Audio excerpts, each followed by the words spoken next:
Bonjour à tous, aujourd'hui nous allons voir ce qu'est la tangente à une courbe en un point. Pour cela, on a tracé la courbe représentative d'une fonction f et placé le point A d'abscisse -3 sur la courbe.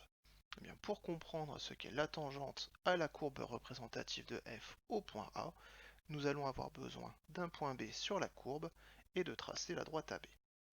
Premièrement, on peut constater que lorsque le point B se déplace sur la courbe, la droite AB change de direction.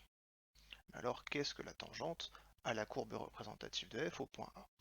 Eh bien la tangente va être la position limite de la droite AB lorsque le point B se rapproche de plus en plus du point A.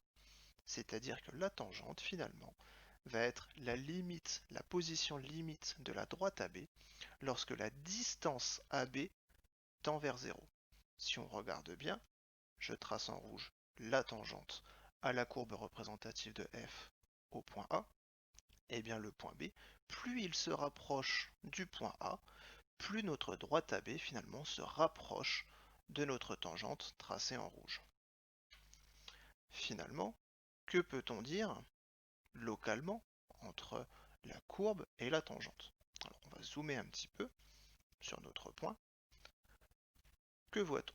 Finalement, la courbe et la tangente, très localement, ça veut dire dans un voisinage très proche du point A, notre courbe et notre tangente sont quasiment confondues. En fait, la courbe va venir longer la tangente. Elle va prendre la direction de la tangente juste avant et juste après. Donc finalement, ce qu'il y a à retenir, c'est que la tangente à la courbe en un point A, eh bien c'est notre fameuse droite AB, mais pas n'importe laquelle, ça va être dans une position limite, c'est-à-dire lorsque la distance AB va se rapprocher de 0, va tendre vers 0. Bonne journée à tous.